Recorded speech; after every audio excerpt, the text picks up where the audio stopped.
साल 2007 के दौरान अरब सागर में अंडर वाटर आर्कियोलॉजी विंग के गोताखोरों को कुछ ऐसा मिला जिसने ये साबित कर दिया कि सदियों जिसे काल्पनिक कथा कहा जाता रहा, असल में वो वास्तविक इतिहास है।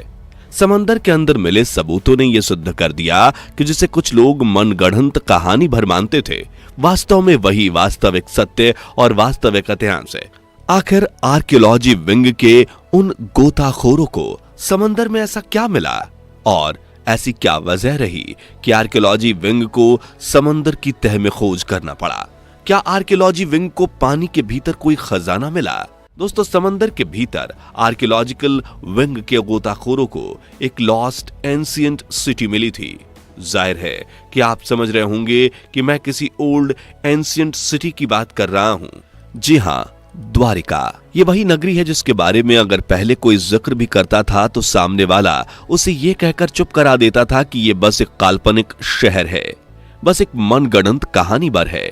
लेकिन जैसे ही 2007 में सच सामने आया तो उन लोगों के मुंह पर ताला जड़ गया जो द्वारिका नगरी को सिर्फ एक काल्पनिक शहर भर मानते थे।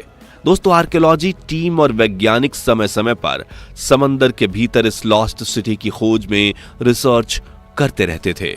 लेकिन जब 2007 में समंदर के भीतर इन्हें द्वारिका नगरी के कुछ प्रमाण मिले तो टीम को लीड कर रहे आलोक त्रिपाठी सहित टीम के सभी सदस्य दंग रह गए। द्वारिका नगरी मिलने से पहले इतिहासकारों और आर्कियोलॉजिस्ट की क्या धारणा थी द्वारिका नगरी को लेकर? दोस्तों, द्वारिका नगरी की खोज से पहले भले ही इसे काफी लोग काल्पनिक शहर मानते थे, लेकिन दूसरी ओर ये बात भी सच है कि सदियों पहले से ही द्वारिका नगरी पर बड़े बड़े लोगों के बीच चर्चा होती रही है।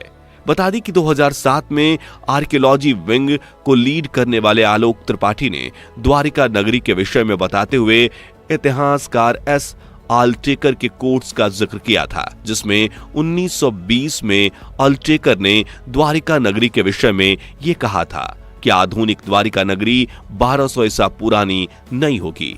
हालांकि दूसरी ओर उन्होंने ये जरूर माना था कि द्वारिका समुद्र में समा गई थी।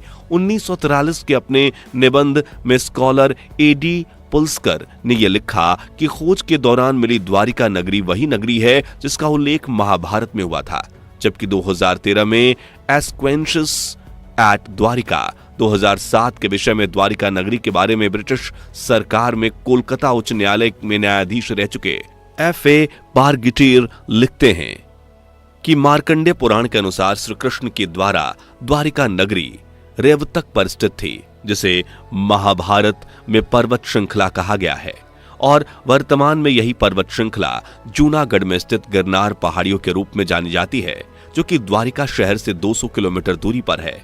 दोस्तों, कुल मिलाकर बड़े बड़े इतिहासकारों और स्कॉलर्स के कथनों से यह साबित होता है कि कुछ लोगों के द्वारा द्वारिका नगरी को भले ही काल्पनिक शहर कहा गया हो, लेकिन उसके बावजूद भी इसकी खोज की प्रक्रिया जारी थी, इस पर चर्चा होती रही, यानी कि कहीं ना कहीं उन्हें द्वारिका नगरी के वास्तविक होने का आभास था। 2007 से पहले भी हुई द्वारिका नगरी की खोज। दोस्तों, द्वारिका नगरी की खोज 2007 से पहले भी हुई थी। जहां दरअसल 1960 में द्वारिका शहर में एक घर को गिराने के दौरान मंदिर का शीर्ष पाया गया था।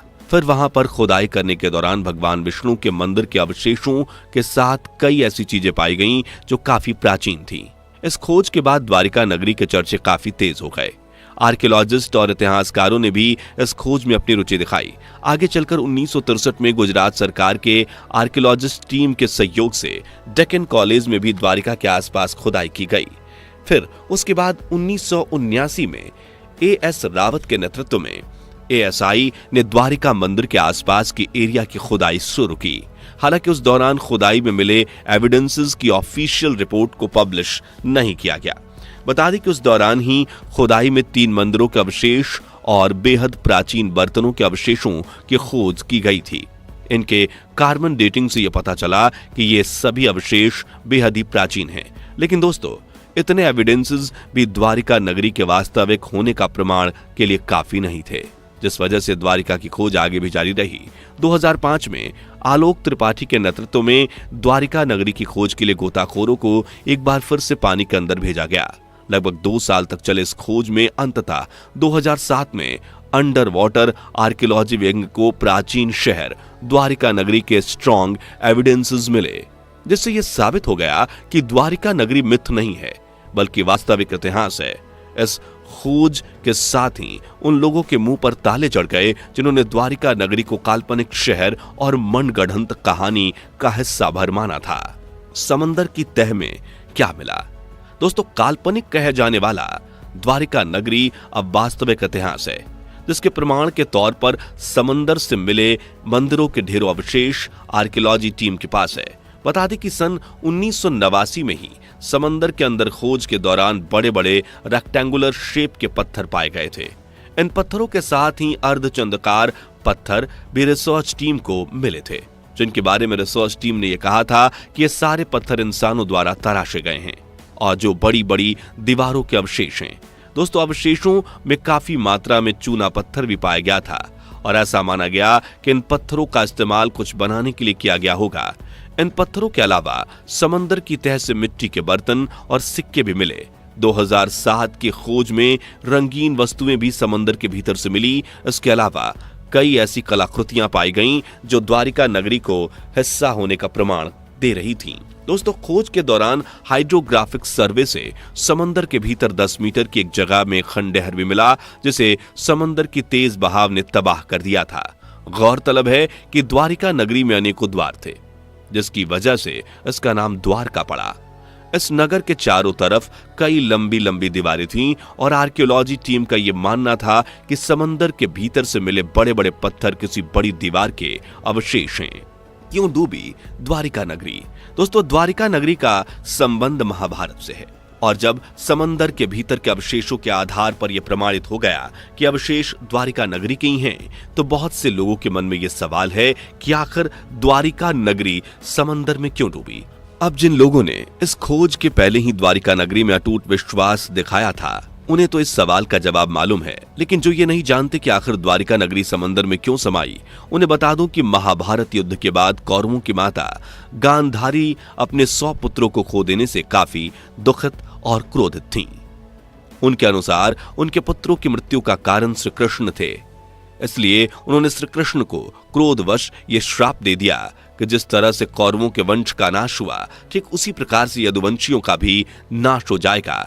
जी हाँ दोस्तों, ऐसा भी उल्लेख मिलता है कि भगवान श्री कृष्ण ने माता गांधारी के श्राप को आशीर्वाद के रूप में स्वीकार किया था, जबकि कुछ अन्य कथाओं के अनुसार एक दूसरे श्राप की वजह से भी द्वारिका नगरी समंदर में लीन हो गई थी।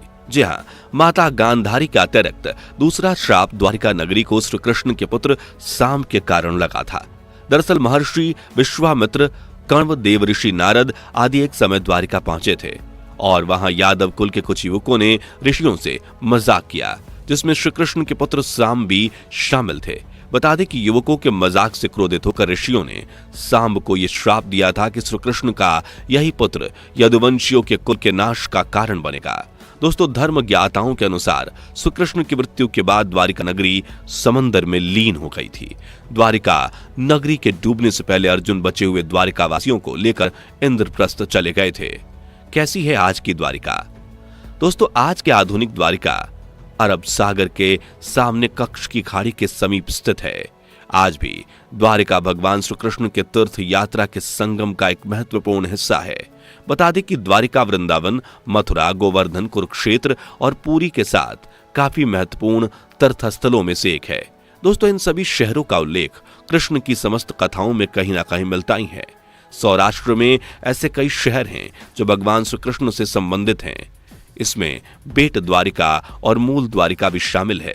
हाल ही में मोदी जी ने बेट द्वारिका मंदिर का दर्शन किया और समंदर में आस्था की डुबकी लगाई।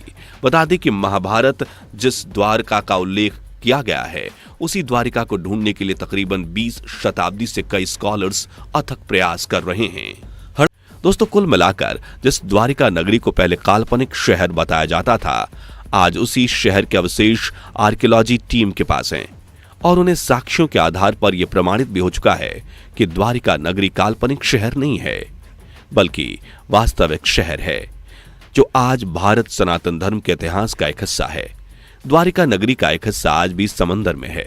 भगवान श्री कृष्ण द्वारा 12 योजन भूमि पर बसाई गई द्वारिका नगरी का प्रमाण आज भी समुद्र में तह में है। तो दोस्तों आज की वीडियो में बस इतना ही।